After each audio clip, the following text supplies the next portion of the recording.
going. But in the 1990s, what was he really doing? What did he stand out for doing? Remember, this is the same church Oprah Winfrey goes to. That should tell you something. This is in Chicago. This is a 1990 sermon. Not 1990, but in the 1990s. I refuse to limit my God, to lock God into my cultural understandings because culture is fickle. Now, he black, so I'm assuming he's talking about black culture is fickle. And culture can often be wrong.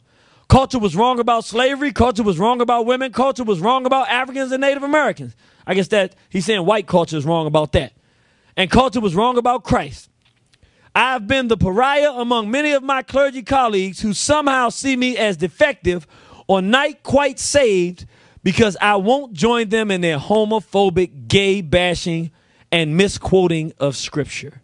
In other words, early in this hardcore push to effeminize and homosexualize the black race, he was one of the early preachers that had joined board and was fighting, and the black preachers didn't know the agenda yet. The money wasn't being spent yet to pay the preachers to tell our people that homosexuality was okay. So the brothers was like, nah, we not agreeing with this. He was already on board with the homosexual thing back in the early 90s. Went so far as to support, are y'all listening? A gay ministry in his church. In other words, I don't want to say you, so let's say the other you, not you, because if I say you, one brother be like, brother, don't you ever call me gay. So listen, not you, but like them you gay, right? I'm pointing to the window. I don't want no brothers get up here and start throwing. Brother got his walkie-talkie, he look like he about to throw it at me from the back. You gay, right? You want to hook up with another dude that has sex, you go to the church to do it through the ministry. You a lesbian female, lost your African mind. You want to have sexual relation with a female. I know she cry. You right, little lady. She crying. She said, that's crazy. That's my baby. She know right and wrong. Now, they go through the church to hook up and say this whole church structure, a Trinity, Unity, Church of Christ, is a homosexual haven for homosexuals in Chicago. That's where he comes out of. Now, want to show you a real quick clip because I want you. She don't like this homosexual stuff. I'm with you. I'm crying on the inside too, baby girl.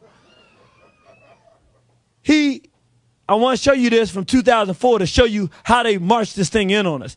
At that time in 2004, people weren't on board with gay marriage, but they had gotten people to accept homosexuality.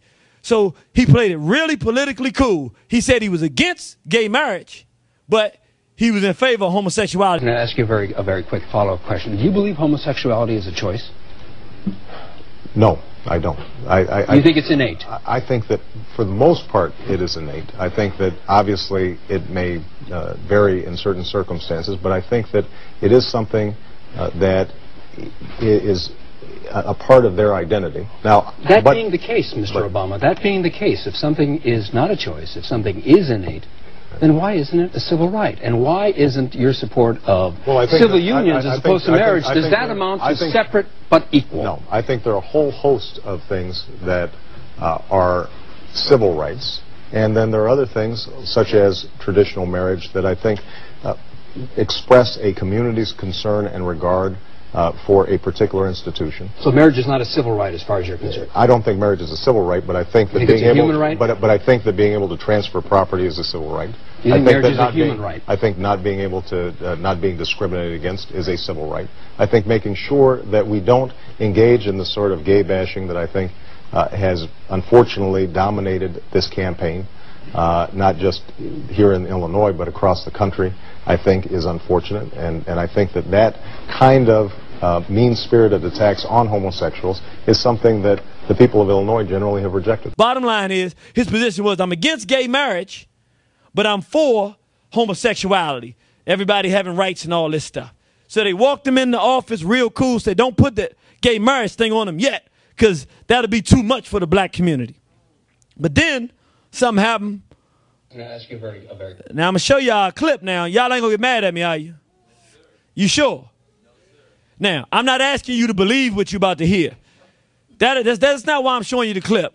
You may or may not believe what you're about to hear. That's not the important piece of this clip. All right. So-called black first president, right? Running for office. He's running against the Republican Party. Okay? So you would expect that the Republicans spending millions of dollars to go against him, if they get anything that they can use to try to win the election, they would use it, right? So if they found out he has stolen money, then Fox News should be showing everything they can to slander him since it came out he stole money, so that the world would know he was a thief, to try to make the whites not want to vote for him, right? Isn't that what politicians do? All right. Well, I'm not asking you got to believe what you're saying, but this did happen. I can verify for absolute fact CNN, ABC, all of the major networks or their affiliates were there at this press conference. The National Press Club on F Street. Everybody know what I'm talking about, right? Where everybody that's doing something nationally wants to announce what they're doing. The 14th Street, right there. This is less than 6 months before his vote for the president of the United States. This was done at the National Press Club with all of the media there, and most people in this room ain't never heard nothing about what you about to see. It's public information. It's on YouTube in its entirety, so you can see the whole thing, and it was never used by the Republicans to prevent him from winning this election. To Mr. Mutani, and I was introduced to Senator Obama by name. Later that evening in a bar which I believe was called Alibis. And I state believe because I have failed so far to get Citigroup to provide the credit card receipts that has the actual name. I mentioned I could use a line or two to wake up. Senator Obama asked me if I was referring to Coke, and I stated I was. After stating I was, Obama stated he could purchase cocaine for me and then made a telephone call. This too is significant, from a cell phone to a presently unknown individual, during which Senator Obama arranged the cocaine purchase. Senator Obama and I then departed the bar in my limousine and proceeded to an unknown location where Senator Obama exited the limousine with $250, which was provided to him by me. Returned a short while later with an 8-ball of cocaine, which he gave to me. I did ingest a couple of lines of cocaine, and shortly thereafter, Senator Obama produced a glass cylinder pipe and packet of crack cocaine from his pocket. Obama then smoked the crack cocaine. I performed fellatio on Senator Obama in the limousine during the time Senator Obama was smoking crack cocaine, after which I had the driver take me to my hotel, the Comfort Suites, Gurnee, Illinois. The following day, November 7th, 1999, Senator Obama appeared at my hotel room, unannounced, uninvited, where we again ingested cocaine, and I again performed fellatio on Senator Obama.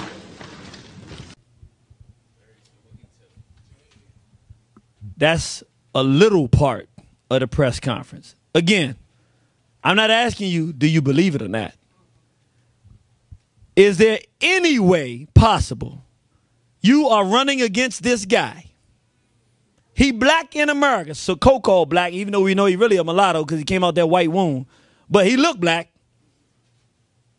Somebody did a press conference at the National Press Club talking like this, and you don't use your airwaves to show that to people to get the votes in your favor, unless this whole thing was rigged from the beginning.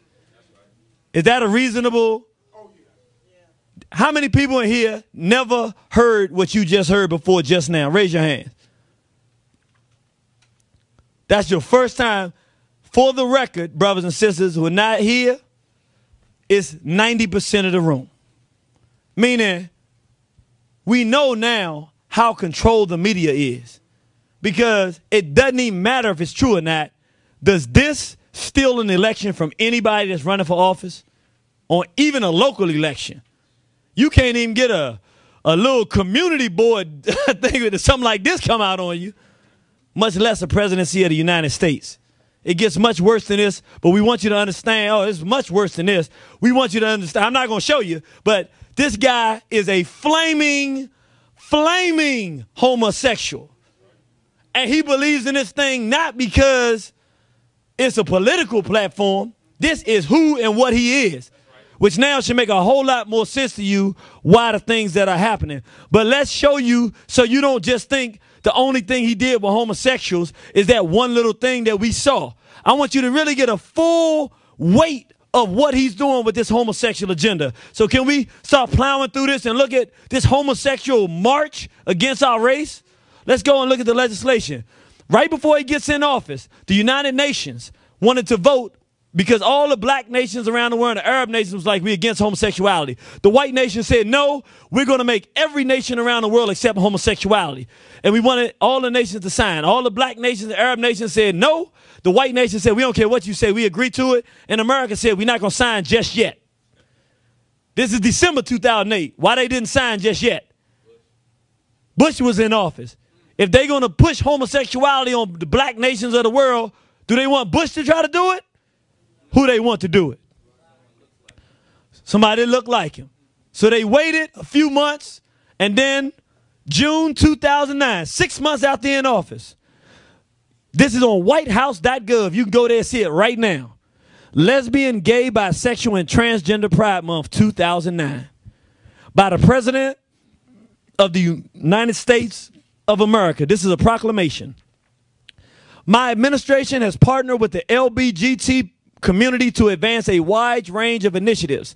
At the international level, I have joined efforts at the United Nations to decriminalize homosexuality around the world. I mean, we're going to force everybody to accept it. Here at home, I continue to support measures to bring full spectrum of equal rights to LGBT Americans. Now, therefore, I, Barack Obama, President of the United States of America, by virtue of the authority vested in me by the Constitution and laws of the United States, do hereby proclaim June 2009 as Lesbian, Gay, Bisexual, and Transgender Pride Month. This is on whitehouse.gov. Official. Let's keep it going. 6 months in, he did that. By the next year, his push to make African nations accept homosexuality was so bad that the brothers and sisters on the continent started fighting back. They were like, this guy has lost his African mind. Maybe he's more like his white mama than he is like his black African father. Why is he obsessed? Matter of fact, that's the language they use. This is Brother Martin Semper. He came out in Uganda and said, sodomy is neither the change we want nor can we believe in. Because they found that the homosexuals were going around recruiting children into homosexuality, giving them videos, teaching them how to do homosexuality, recruiting them, buying them computers and showing them pornography. And they said, hey, y'all are talking our children here in Uganda. Get these homosexual stuff out of here. And he went as far as to say, Barack Hussein Obama has an obsession with the spread of sodomy in Africa. So the African nations were like, yo, maybe we went too fast thinking that this guy should be the president. By March 2010, he steps it up. He appoints Amanda Simpson. That's a dude. A transgender dude. Yeah. This skeevy, man. He's skeevy, man. He not right. Call him the big skeevy. He get this a dude, the senior technical advisor to the Commerce Department. How do you appoint a transvestite to anything? You point them to a clinic to get some assistance, but you definitely do not appoint. I'm not trying to be funny, but like a dude that think he a woman or a woman that think he a dude, they got a lot more problems than they need to be running anything. They need some institutionalization and help. How do you appoint them to a position of power anywhere? He's stepping it up. He's showing he's a soldier. Here's where it gets. You talking about skeevy. You talking about real insidious. When they were doing their research, what they found is the #1 deterrent from young children of accepting homosexuality. Guess what it is? Anybody can take a wild guess? Nah, that's good. Healthy mother and father is a good guess. That's not it. Bully. Say it again. Bully. They said particularly in the black community. If you call, amongst children, with no adults around, if they call you gay, you got to go ahead and fight. Like, ain't nobody want to be gay. That's real homo. That's why they had a little thing. Young brothers, no homo. You know, you say something, hey, that's a nice shirt, dude, no homo. It's like, for children, the worst thing in the world you can do is be homosexual. So they like, well, no, we got to make the children homosexual. So they said, how can we do it? So they start creating laws that essentially criminalize children if you say anything against somebody for being gay. Under the guise, they call them bullying laws. It don't have nothing to do with, we done dealt with bullies since the beginning of time. I mean, bully's just part of life. That just, it's a bully. It's somebody less bully. That's how you get